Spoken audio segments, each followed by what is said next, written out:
China's largest slum. That is the clickbait title I keep seeing while researching Shipai Village in Guangzhou. But something about it didn't quite add up. Because Shipai isn't a traditional impoverished slum. It is an incredible dense urban village packed with homes, restaurants, shops and businesses all squeezed into a maze of narrow alleys. So, is it really China's largest slum? Or is it a very different story behind this place?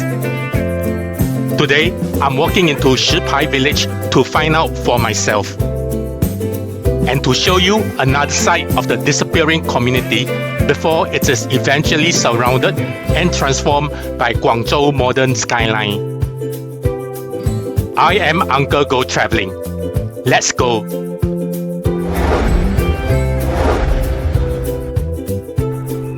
I come from Zhuhai and arrive at Guangzhou South Railway train station. Wow, this station is impressively huge. It makes some of other train stations I've seen in the region looks like child play. Guangzhou South is a major train hub and it is around 20 kilometers from central Guangzhou. Since I will be traveling mainly by train, I booked a hotel near the high-speed railway station. But as I walk towards my hotel, the surrounding feels surprisingly quiet. Almost a little depressing. This is definitely not the futuristic cyberpunk Guangzhou I often see on Instagram. I check into Kowloon Holiday Hotel.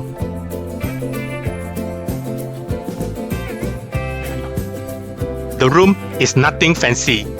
It is cheap, windowless, and comes with a private bathroom. My biggest gripe is the location. Getting into central Guangzhou takes some traveling. The nearest subway, Guangzhou Metro Station, is about a 700-meter walk away.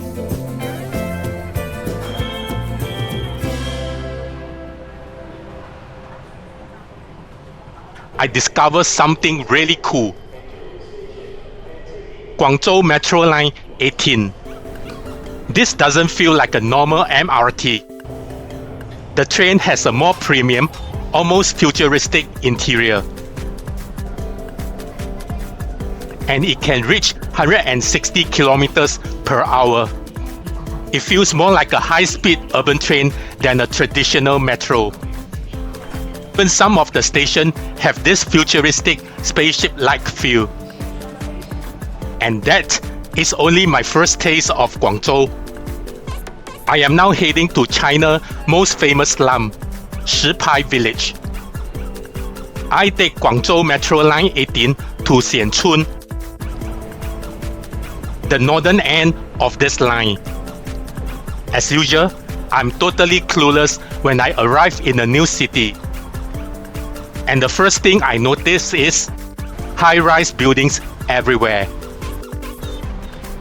Everything looks sleek and modern, almost like a CBD.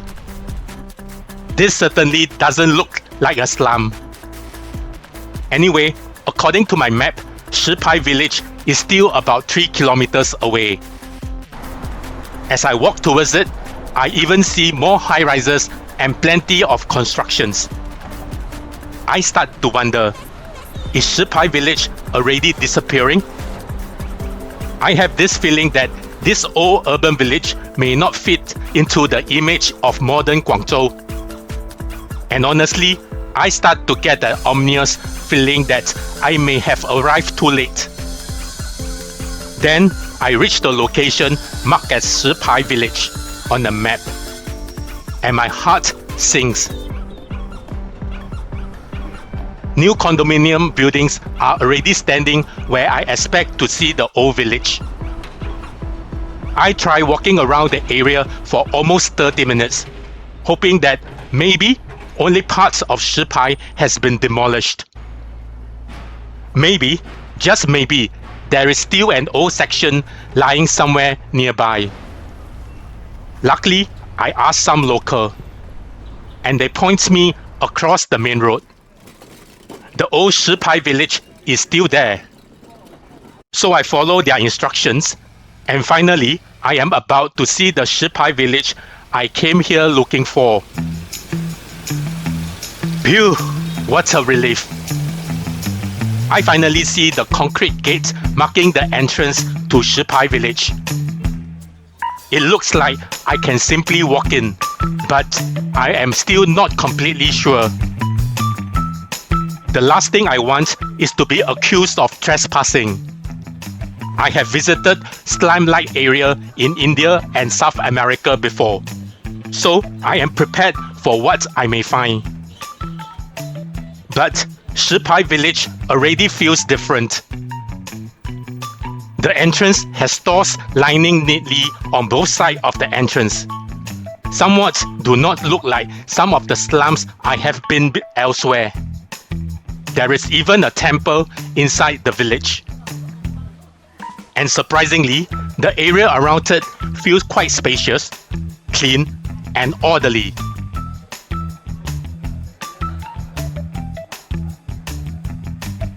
I also spot what I call a human billboard. People advertising rental rooms to passerbys. I keep a low profile and continue deeper into the village. Shipai is often compared with the old Kowloon walled city because of its extremely density and narrow passageways. But calling it simply a slum is an oversimplification. It is a functioning residential and commercial community with affordable housing, shops, and businesses serving its residents. And the deeper I go, the more obvious the density becomes. These are the handshake buildings. Buildings packed so closely together that neighbors can almost reach across and shake hands. There is barely any gap between some buildings, so very little sunlight reaches the ground. The alleys become darker, narrower, and more confusing. And my GPS, it is basically useless in here. Yet, this is not just a maze of buildings. Inside, I find restaurants, shops, supermarkets, rental homes, bicycles and scooters. Basically, a complete community living within this incredibly dense space. I even discover a pond right in the middle of the village. It can look messy in places, but it is clearly a functioning neighborhood. And perhaps that is what makes Shipai so fascinating.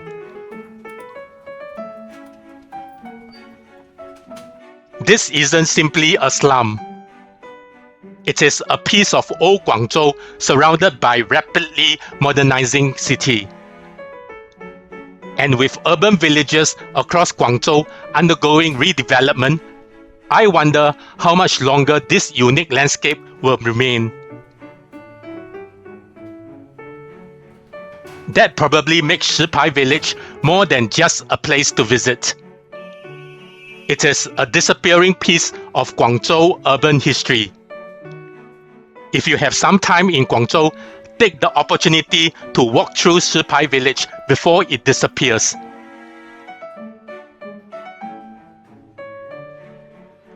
Because one day, these narrow alleys, tiny shops, and tightly packed buildings may be replaced by the glittering high-rises of modern Guangzhou.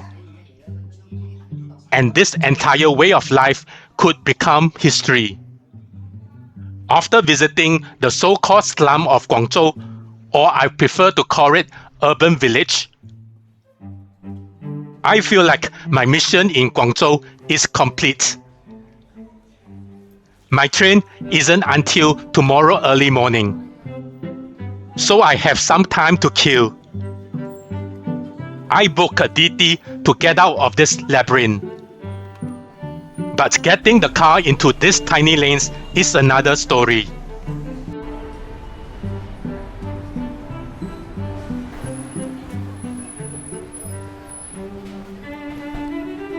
My next stop is Guangzhou Opera House. I am a huge fan of Zaha Hadid. Ever since I saw her Haida Aliyev Center in Baku, Azerbaijan, I have tried to visit her buildings whenever they fit into my travels. So I am really looking forward to this one. And then my jaw drops when the DT pull-ups. The building is supposed to look like two river-worn stones with that distinctive Zaha Hadid futuristic style. But honestly, this is not what I expected. The exterior looks tired and grey, with dirt and mold visible on the surfaces. After coming from the urban village, I am surprised that this supposedly iconic landmark does not feel much impressive. I walk inside, and unfortunately, I am even more disappointed. I have to be honest, this is a real letdown. Maybe my expectations are simply too high. Because when it comes to Zaha Hadid, she is one of my architectural idols. And after seeing her incredible work in Baku, I was expecting so much from the Guangzhou Opera House. Anyway, architecturally, I find that the Guangdong Museum, located right across the road, is more pleasing than the Opera House. Unfortunately, the museum is closed for the day. So I guess I have to come back another time. Instead, I walk over to Haixinsha Asian Game Park, right in the heart of Guangzhou modern CBD. This waterfront island sits in the Pearl River, surrounded by some of the city's most impressive skyscrapers.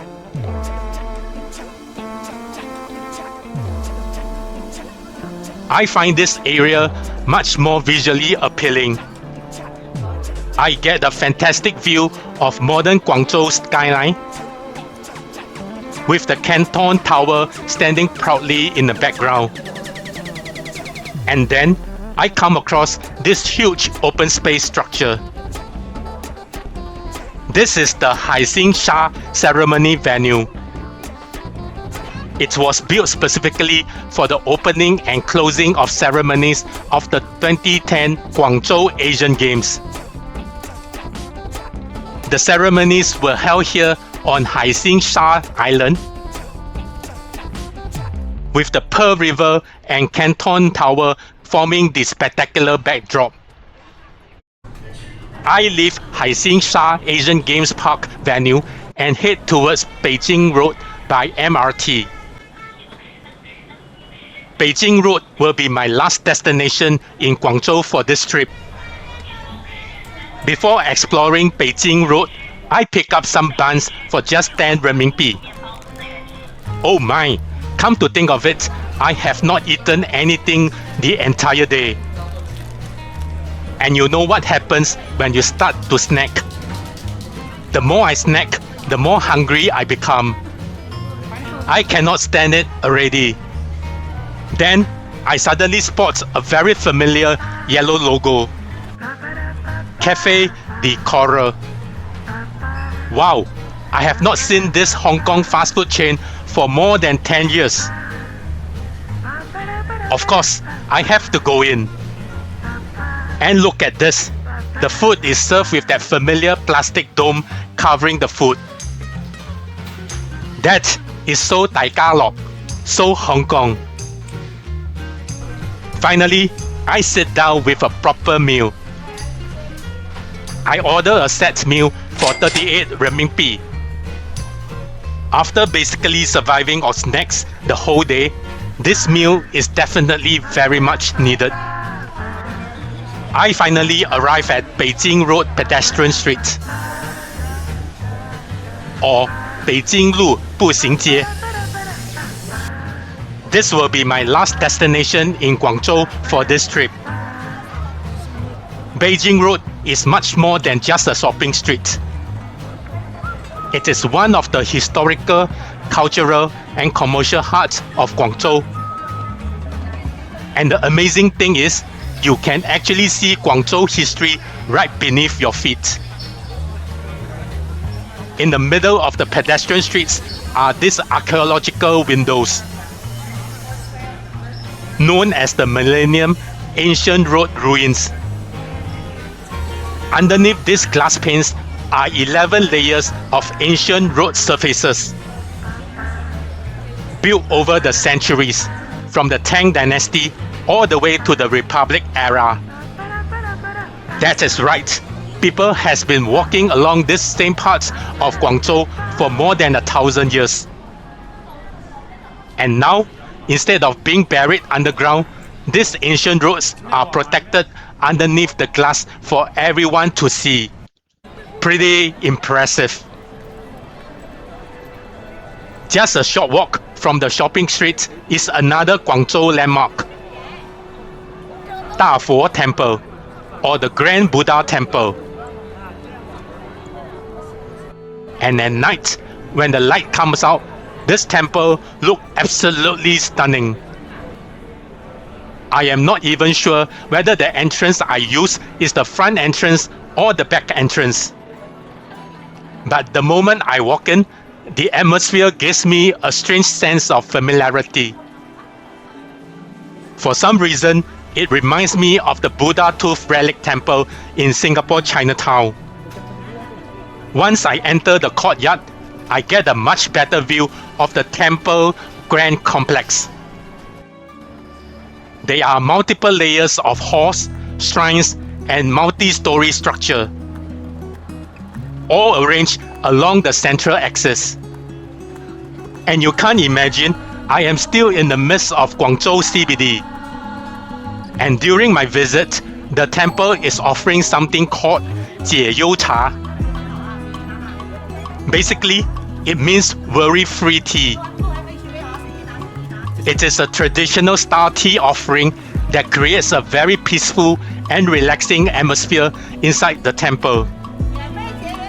And since it's being offered so kindly, of course, I am going to try it. In fact, I go for a couple of rounds. Thank you so much for the kind offer of the tea. The temple complex is actually much bigger than it first appears. And when I walk into the temple from the other entrance, I get a complete different perspective of the whole temple complex. Then I walk out from the peaceful temple into the bright and busy Beijing Road pedestrian street. What a contrast! Outside, there are lights everywhere, shops everywhere, and people everywhere. Beijing Road definitely comes alive at night. But honestly, I am not exactly a shopping person. Especially because I still have a long journey ahead of me. And I really do not want to be carrying a mountain of shopping bags with me. So, this is where I say, bye-bye Guangzhou. My Guangzhou adventure is coming to an end. But my journey deeper into China is just getting started. Thank you for traveling with Uncle Go Traveling. If you enjoyed this video, please give me a like and leave me a comment. And if you want to continue travel this journey with me deeper into China, don't forget to subscribe.